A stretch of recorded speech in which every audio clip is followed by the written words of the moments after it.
ಭಯಕ್ಕೆ ಮದ್ದಾಗಬಹುದು. ಆದರೆ ಕ್ಯಾನ್ಸರ್ಗೆ ಚಿಕಿತ್ಸೆ ಇಲ್ಲ. ವಿಳಂಬವೇ ಕುತ್ತು. ಜಾಗೃತರಾಗಿ ಕ್ಯಾನ್ಸರ್ ತಪಾಸಣೆ ಮಾಡಿಸಿ. ಸಂಪರ್ಕಿಸಿ ನಂಜಪ್ಪ ಲೈಫ್ ಕೇರ್, ಗಾಡಿಕೊಪ್ಪ, ಸಾಗರ ರಸ್ತೆ, ಶಿವಮೊಗ್ಗ. 0812267300. ನಂಜಪ್ಪ ಹಾಸ್ಪಿಟಲ್ಸ್, ಮಾಕನೂರು ಬಸಪ್ಪ ರಸ್ತೆ, ದಾವಣಗೆರೆ. 081922601111.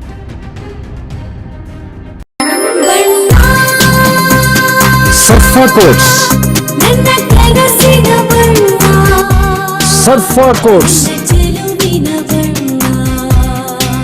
ಸರ್ಫಾ ಕೋಟ್ಸ್ ರವರ ಸುದೀರ್ಘ ಬಾಳಿಕೆಯ ಸುಂದರವೂ ಆದ ಜಲಾಧಾರಿತ ಪರಿಸರ ಸ್ನೇಹಿ ಪೇಂಟ್ಗಳನ್ನೇ ಬಳಸಿ.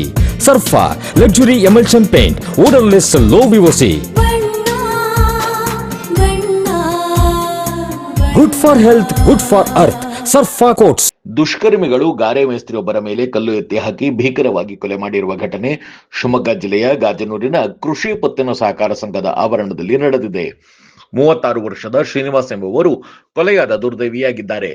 ಮೃತ ಶ್ರೀನಿವಾಸ್ ಕಳೆದ 1 ವರ್ಷಗಳಿಂದ ಗಾಜನೂರಿನ ಹೊಸ ಮನೆಯಲ್ಲಿ ಗಾರೆ ಕೆಲಸ ಮಾಡಿಕೊಂಡು ಜೀವನ ನಡೆಸುತ್ತಿದ್ದರು. ಇಂದು ಅವರ ಹತ್ಯೆಯಾಗಿದ್ದು, ಕೃತ್ಯ ಎಸಗಿದ ಬಳಿಕ ಆರೋಪಿಗಳು ಸ್ಥಳದಿಂದ ಪರಾರಿಯಾಗಿದ್ದಾರೆ. ವಿಷಯ ತಿಳಿಯುತ್ತಿದ್ದಂತೆಯೇ ತುಂಗಾನಗರ ಪೊಲೀಸ್ ಠಾಣೆಯ ಹಿರಿಯ ಅಧಿಕಾರಿಗಳು ಹಾಗೂ ಸಿಬ್ಬಂದಿ ವರ್ಗ ಸ್ಥಳಕ್ಕೆ ಧಾವಿಸಿದ್ದು ಪರಿಶೀಲನೆ ನಡೆಸಿದರು.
ಮೃತ ಶ್ರೀನಿವಾಸ್ ಕೊಲೆಯ ಬಗ್ಗೆ ಶಿವಮೊಗ್ಗ ಎಸ್ಪಿ ನಿಖಿಲ್ ಮಾಹಿತಿ ನೀಡಿದ್ದು, ಘಟನೆ ಹಿಂದಿನ ರಾತ್ರಿ ಶ್ರೀನಿವಾಸ್ ತನ್ನ ಪರಿಚಯದವರೊಂದಿಗೆ ಮದ್ಯ ಸೇವನೆ ಮಾಡಿದ್ದು, ಈ ವೇಳೆ ಜಗಳ ನಡೆದಿದೆ.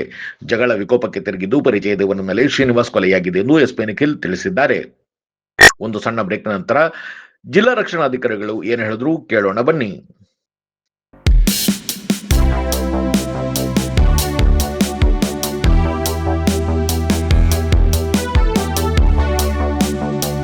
Looking for a little joy in every bite? Dairy Fresh Ice Creams brings you 50 plus natural flavors with no added colors and the real taste of fresh fruits. Made with goodness from the Malenadu region. Dairy Fresh Ice Creams, a little joy for all.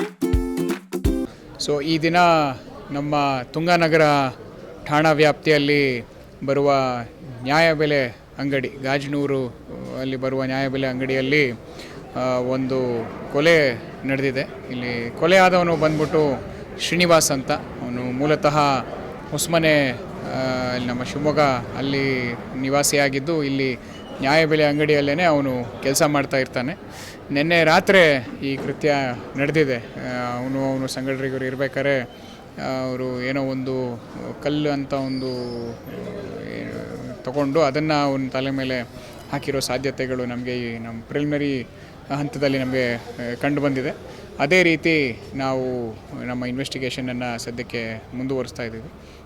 ಆದಷ್ಟು ಶೀಘ್ರದಲ್ಲಿ ನಾವು ಆರೋಪಿಗಳನ್ನು ಪತ್ತೆ ಹಚ್ಚೋ ಕಾರ್ಯವನ್ನು ಮಾಡ್ತೀವಿ. Already ಇವನು main ಕೂಲಿ ಕೆಲಸ ಮಾಡೋನೇ, ಇವನು ಗಾರೆ ಕೆಲಸ ಮಾಡೋರೇ. ಅವರು ಇಲ್ಲಿ ನ್ಯಾಯಬೆಲೆ ಅಂಗಡಿಯಲ್ಲೇ ಕೆಲಸ ಮಾಡ್ತಾ ಇದ್ದಿದ್ದು. ನಿನ್ನೆ ರಾತ್ರಿ ಎಲ್ಲರೂ ಒಟ್ಟಿಗೆ ಪಾರ್ಟಿ ಮಾಡಿದ್ದಾರೆ ಇಲ್ಲಿ.